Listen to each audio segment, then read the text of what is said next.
Wanag muna natin kung kailan ba masasabi o maituturing na sexual abuse yung na-experience ng mga bata, to also educate our listeners and viewers na ano ba yung matatawag na sexual abuse? Yung sexual abuse, no, basically is ito yung nagkakaroon kayo ng lascivious conduct. Ibig sabihin ng lascivious conduct is bastos. Basically, ang example natin, ginagalaw sa private parts, no? Paumanhin sa bata. Pero ganun yung explanation. Kumbaga, lascivious is bastos or maling pagkilos. No? Ginagalaw mo ng mali, hinahawakan mo sa hindi mo dapat hawakan, pero hindi lang yun, no? Siyempre, nandyan, of course, yung going talagang nagkakaroon kayo ng sexual intercourse, pero hindi lang din yun. Hindi lang din yun, Maricel. Pwedeng ikaw mismo, hindi ikaw yung may ginawa sa bata, pero yung bata, pinrostitute mo. Ibig sabihin, ito ay para sa kabayaran or kahit walang kabayaran. Gusto mo lang, yung bata, sinabi mo sa bata na, makipagtalik ka kay ganyan. Or dinala mo yung bata, no? Ginamit mo sa isang sexual activity. Yun yung mga forms of sexual abuse. Prostitution, lascivious conduct, sexual intercourse, at yung either ikaw mismo gumawa o di naman kaya pinagawa mo sa ibang tao. Shoot mo yung bata. Pero no, child sexual abuse ang isa sa pinakamataas na form of abuse. Ang penalty ho nito is reclusion perpetua. Effectively panghabang buhay yung pagkakakulong. No. Hindi naman talaga literally habang buhay, no, pero mahabang parte ng buhay ng pagkakakulong. Ayun. Pero attorney, isa pa kasi ngayon ang concern ng DICT, ng ating mga government agencies yung pagkalat ng mga videos at saka 'di ba yung mga modus daw ngayon ng mga pictures and videos ng mga bata na naked, tapos binebenta nila online, ina-upload nila online, and sometimes even yung mga parents, sila mismo yung nagpapahintulot na sige, mag-video yung anak ko. Kasi in the first place, ang katwiran naman nila, hindi naman niya nahahawakan pinapanood lang. So how will you define that? Kasama ho yun. That's a form of abuse. Not only is it a form of sexual abuse, no? Because remember, hindi naman kailangan may actual act. Yung pagmanood mismo ng gano'n, no, is also a form of abuse. Pero higit pa ho doon, no? Lagpas pa ho doon. Yung yung pag-upload ng mga ganong videos, no? Halimbawa, nirecord nyo nang nagko-commit ng sexual act, pinakalat nyo, ay pwedeng pumasok sa ating anti-voyeurism law. Meron ho tayong ganong batas, no? Na pagpapakalat ng mga recording ng mga tao in a sexual act, no? So, papasok po yan. Yang hong pagkakalat is a form of prostitution. It's a form of sexual abuse, and it's also a violation ng anti-voyeurism law. How about yung catcalling, attorney? Kasi minsan, kahit yung mga bata, mga 13, 14 years old, yung mga nasa puberty stage, tas yung gumagawa, mga kaedad din nila. Is that considered child abuse? Well, meron ho tayong batas ngayon, no, na tinatawag natin na Safe Spaces Act. No? At of course, it applies to all, kahit naman sa bata. So may tinatawag tayo na Safe Spaces Act ngayon. And yung catcalling ay pwedeng pumasok doon sa batas na yon. Now, ang tanong, paano kung kaedad lang nila yung gumawa, no? That's a very good point. Meron din ho tayong mas naunang batas, ito yung Juvenile Justice Law. Okay. Ang sinasabi ko juvenile justice, kasi ang mga batas ho natin, para maintindihan natin, ang mga batas natin, pantay-pantay yan. Ang pinakamataas na batas lamang po ay ang Constitution, walang mas taas. Ang mas mataas doon is ang boses ng tao, Constitution, and then yung ating mga Republic Act, yung mga Presidential Decree noon na batas pa. So, pantay-pantay ho yan. So, ito sinasabi ko ngayon, Maricel, na safe sport na pinagbabawal yung catcalling. Sabihin, may batas pala So, yung kalaro mong kinatcall ka, bawal yon. Not necessarily. Bakit po? Dahil under the Juvenile Justice Law, kung ang gumawa ng isang activity, ng isang akto, ay below 15 years old, walang criminal liability. Meron nung kasi juvenile justice. Okay. Yung Safe Spaces Act, hindi niya naman binura yung juvenile justice law. So, pagka nag-commit yan, halimbawa magkalaro, 13 years old, kinatcall ng 13 years old, yung kapwa 13 years old niya, wala hong criminal. Iuuwi lang yung kanyang magulang. Pero kung ang gumawa po ay more than 15 years old, pero under 18 years old, pero may pag-iisip, may discernment. Ibig sabihin, alam niya ng mali yung kanyang ginagawa. Doon pwedeng magkaroon ng krimen. Pero pag below 15 years old, no, unfortunately, wala ako talagang krimen dyan because of the juvenile justice law. So, hindi siya mako-considered as exploitation, pang-exploit sa mga bata? Hindi magko-consider na exploitation kasi kapwa bata nila yung gumagawa. Of course, wala ding liability under the juvenile justice law. So, syempre, pinagbabasa natin together. Yes. Okay, kanina nabanggit ninyo, Attorney Paul, na reclusion perpetua o yung panghabang buhay na pagkabilanggo, yung pinakamabigat na pwedeng ipataw, especially kapag yung mga sexually abused, yung mga children na napatunayan na doon ka nag-guilty. How about yung ibang form ng abuse? Ano po yung posible na parusa na maipataw dito sa mga abusado na to? Yung mga nambubugbog, yung mga naninigaw. May range yan, no? May range. I think psychological abuse, if I'm not mistaken, is up to 12 years, kung di ako nagkakamali. So, 6 years and 1 day to 12 years. Meron din namang 12 years and 1 day to 20 years, no? So, yun yung ranges natin. Yung medyo mababa would be up to 6 years lang, I think, and then aakyat ng up to 12, and then up to 20, and then up to 30. So, yung mga ibang form of psychological abuse, kung di ako nagkakamali, Maricel, no, is up to 12 years. So, medyo significant din. I mean, hindi rin biro, no, ang 12 taong parusang pagkakakulong. And what if ang napatunayan na guilty yung magulang mismo ng bata, what will happen to the child na naging biktima ng pang-aabuso? Well, depende kung meron namang magulang na hindi na natitira. No? So halimbawa, meron namang magulang na pwedeng mag-alaga, then syempre sa kanya yon as the surviving parent, no, bilang magulang na naiwan. Pero halimbawa, single parent nang-aabuso pala, so biglang nawala ng magulang dahil nakulong, nag-aabuso ng magulang. Titignan yan ng korte kung saan pwedeng ibigay ang ipaalaga, no, ang bata. Maaaring sa lolo at sa lola dahil kung sila naman ay responsable at merong kakayahan, no, na buhayan yung bata. Maaari din naman sa nakakatandang kapatid, no, na of age, no. Baka syempre kung minsan kasi nangyayari yung iba nating kapatid are adults na, able to take care of us, no. May kakayahan na, may trabaho, may hanap buhay, pwede na tayong alagaan. Pwede 'yon na sa kanila. So titingnan din ng korte kasi pagdating ho sa mga bata, no, ang laging tinitignan natin, ito lagi kong nababanggit, pagdating sa mga usapang bata, ang laging tinitignan natin is yung best interest of the child. Ibig sabihin, ano ba ang pinaka-nakabubuti sa bata? So that's a very good point, Maricel. What will happen kung ang magulang ay napakulong, no, dahil sa kanyang pang-aabuso sa bata? Ano mangyayari? Kung may magulang na natitira, malamang sa magulang. Kung wala naman, maaaring sa lolo at lola o di naman kaya sa nakakatandang kapatid. At kung talagang wala pa rin, pwedeng sa tito, no? Pwedeng ganon. Pero ultimately, kung talagang walang pwedeng mag-alaga, then baka mapunta sa DSWD, baka mapunta sa state. No?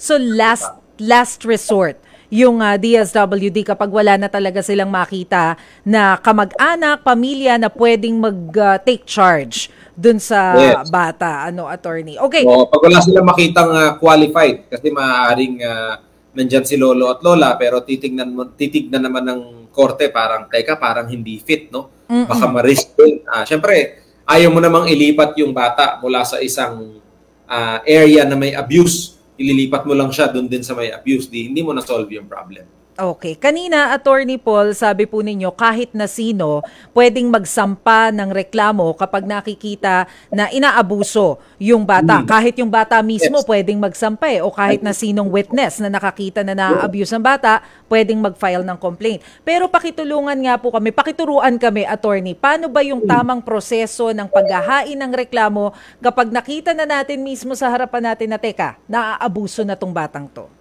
Okay. Siguro depende sa klase ng abuse yan, Maricel. Kung halimbawa na lagi nating naririnig or syempre pag nakikita mong sa harap mo mismo binubugbog, no? Syempre magte-take ka ng action right then and there, dadalhin mo sa kapulisan. Pero kung halimbawa naman na nalalaman mo lang sa kapitbahay mo, hindi naman talaga nangyayari sa harap mo right then and there, maaari kang mag-file ng complaint mo sa prosecutor's office sa prosecution, no? Pwede ka magsampa ng complaint affidavit at i-explain mo doon, no, kung bakit ka nagsasampa ng reklamo at yun nga nakakita ka ng abuso. Pwede rin naman na lumapit ka sa kapulisan. Gaya ng sabi ko kanina, meron tayong women's and children's, no? So etong women's and children's desk na nasa mga police station natin ang pwedeng dulugan kung may concern ukol sa bata. At sila ay tutulong gagawa ng hakbang para din dalhin sa prosecutor yung kaso. Kasi ang pwedeng mag-file ng criminal case sa korte natin is the prosecutor's office, no? So, kung lalapit kayo sa police, pwede rin naman yun, pero hindi sila mismo ang magfa-file sa korte kung hindi idadaan din nila sa prosecutor's office. I-endorse din nila yung kaso. Siyempre, ano yan, may angkop na pagtulong, no? May mga dokumento, kung anong report, mga bagay na pwedeng maitulong na ating kapulisan para ma-report yung insidente. Pero paano, attorney, kung halimbawa ikaw mismo alam mo na naabuso yung bata pero wala ka pa rin ginawa despite the fact na teka, alam mo naman ito yung umaabuso, ito yung ginagawa sa kanya pero nanahimik ka pa rin. Meron bang pananagutan yun? Yung mga hindi nagre-report ng pang-aabuso sa isang bata? Kung halimbawa, no, talagang ang meron kasi tayo is not so much yung hindi ka nagre-report, but yung failure to give, kung halimbawa, nakikita mo na binubugbog yung bata, tapos pinapabayaan na lang. Yun yung may tinatawag tayo na parang failure to give medical treatment, no, doon sa bata. It's a form of abuse. Kasi alam natin nakikita natin na binubugbog. So, kung nagpikit ka na lang, no, at you look the other way, unfortunately, no, it's a form of child abuse. Pero how about yung mga ibang form of abuse? Yun ang medyo mahirap, Maricel, kasi wala ka namang compulsion. Hindi ka naman required na magreklamo. Wala namang requirement sa batas na ireklamo mo kung tingin mo may alanganin. Kasi number one, kung halimbawa, hindi mo naman talaga 100% certain na may abuse, naiisip mo lang, tingin mo may abuse, pwedeng i-report mo, pwede mo rin hindi i-report. Walang compulsion. So, pagka ganun, kunwari, sige, hindi ko na lang i-report kasi hindi rin ako masyadong sigurado kung talagang may abuse, no? Wala naman ding penalty pagka ganon. So, i-judge mo yan on a case-to-case basis kasi syempre, ayaw mo ring magsimula ng ganung bagay na hindi ka din pala sigurado. Pero yun nga, kung talagang 100% sure ka na may abuse na nangyayari, wala pa rin naman talagang compulsion to report. Pero it would be good, no? Kung mari-report mo, makatulong ka dun sa bata. Kasi hindi na nga nasa sumbong ng bata precisely because bata siya. Hindi niya alam yun nangyayari. Kulang ba tayo sa education pagdating sa child abuse, yung mga situation na nangyayari sa Pilipinas? Kulang ba sa information yung mga tao? Palagay ko hindi naman talaga masyadong kulang, Maricel. Siguro kulang sa informasyon kung ano yung consequence nito. Ibig sabihin, alam naman, kasi, sa palagay ko kung tatanungin mo mga tao sa paligid natin kung sa tingin ba nila, halimbawa, bibigay ka ng example ng abuse. Sa tingin mo ba abuse yun or mali? Palagay ko naman alam ng mga tao na abuse yun Pero hindi siguro nila alam na mabigat ang parusa, mabigat yung penalty at hindi ito dapat pabayaan. Siguro, in that sense, siguro doon may kaunting kakulangan. Pero kung sa kaalaman ba mismo ng isang bagay ay abuso or hindi, palagay ko naman alam ng tao kung ano ang or hindi. Okay, nako attorney, diretso na po tayo sa mga tanong at komento ng ating mga netizens. Meron silang ilang question dito. Unahin ko na si Susan Sanchez. Sabi niya, yung pagbibigay po ba ng limos sa mga batang namamalimos, labag ba yun sa batas? Meron ho tayong anti-mendicancy law, no? So, hindi ho pwede magbigay sa limos, no? Kung magiging strict ho kayo about it. Sa street, no? Or sa public place, bawal po. Pero kung halimbawa, pumunta yung nanlilimos sa isang pribadong lugar, binigyan ninyo, hindi na ho bawal yun. Isipin nyo, grabe naman, bawal ba magbigay sa naglilimos? Tumutulong lang naman. Ang reason, may reasoning ho yan, no? Sa kabilang banda, tama naman, tumutulong lang, pero sa kabilang banda, ayaw din natin i-encourage na maging way, no? Kasi may iba na parang gagawin na lang nila itong way of life, no? Pwede naman kami maghanap buhay ng iba, pero kumikita naman kami sa paglilimos, edi hihingi na lang kami. Pero sa part ninyo, no, to be strict about it, no, bawal ho yun magbigay sa nanlilimos. Sa publikong lugar. Sa privado, walang bawal. Okay. So siguro to discourage din yung mga tao na mag-beg. To discourage yun nga, na parang na instead na tignan nyo yung begging bilang pamamaraan pumumuhay, tumingin tayo sa ibang gawain para kung pwede tayong doon kumita. Kasi number one, delikado din ho ang begging, no? Siyempre, sa kalye ho yan at delikado ang maglakad-lakad sa kalye, especially kung bata. Okay, ito pang isang tanong, attorney, galing kay Betchay Mameng. Sabi niya, halimbawa daw, ang pagdisiplina po ba sa isang anak para raw matuto, papaluin sa puwet, mahina lang daw, para lang daw madisiplina. Child abuse na daw po ba yun? Hindi ho child abuse yun. May mga magdi-disagree siguro, no, na iba yung view. Pero kung talaga namang napalo ho ako nung lumalaki. I feel abused, not at all. Meron ho naman kasi limitasyon niya. Yun nga, proportionality. Kasi sometimes kailangan ding matuto na maramdaman niya ng bata din na hindi rin naman tama yung ginawa. Kumbaga, it must not go unpunished, pero it must, kailangan may mali yung nagawa ko, hindi na ako uulit. So, proportionality. Pero kung naman nilatigo nyo na ho, no? Wag naman sana, pero kung nilatigo nyo na sobra-sobrang pagpalo, yun, baka may chance, no, na maging abuso na siya. Proportionality. Sumbong kasi takot sa mga magulang ang sources of marami ding sources ng information ngayon. Kaya nga sabi ko, yung dating pwede, minsan ngayon hindi na pwede, no? So maraming ding nagbabago, no? Iba yung pamamalo dati, nakakarinig tayo ng mga kwento na dati. Eto, interesting yung tanong ni Mike De La Cruz. Sabi niya, may napatunayan na po bang guilty sa psychological abuse? Parang ang hirap patunayan yan sa korte. Meron na hong napatunayan na guilty, no? Pero yun nga, marami itong testimonya ng eksperto. Tama ho kayo, mahirap patunayan, lalo na't medyo complex, no, yung concept. So, pumapasok po yung mga medical professionals natin, psychologists, psychiatrists, sila ho yung mas may alam doon sa science, no? Sa tawagin natin ganon, behind it, no? Kaming mga abogado sa legal, natututo din kami sa science sa kanila, sa kakabasa ng kanilang mga work, no, at sa pag-handle ng mga kaso. Pero yung talagang science behind it is sila ang mas may makakapagsabi. So tama ho kayo, mahirap mapatunayan pero meron nang napatunayan. Okay, nako, Attorney Paul, baka meron po kayong mensahe o gustong ipaalala doon sa ating mga listeners at viewers tungkol po sa usapin ng child abuse. Ang child abuse po ay pinagbabawal, no?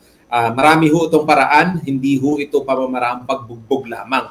Mas mabigat ho dyan yung tinatawag na child sexual abuse. At ito po yung kasama dyan yung pag-prostitute ng bata, paggalaw ng mali sa bata, at iba pang mga acts of lasciviousness. And of course, siguro masingit ko lang, Maricel, no? Hindi natin nabanggit na kasama ho dyan yung rape ho, no? Pag yan ay ginawa sa bata, papasok yan under the rape law. Tatandaan nyo, no, na ang statutory tinaasan na below 16 years old. Ibig sabihin, kung kayo po ay nakipagtalik sa isang bata na below 16 years old, automatic rape po yan. So, hindi na tinitignan kung tulog, kung nakainom, wala. Yan po ay automatic na rape. So, it's a form of abuse, opo, no? Pero papasok siya under the rape law. So, marami hong para yung pagdidisiplina sa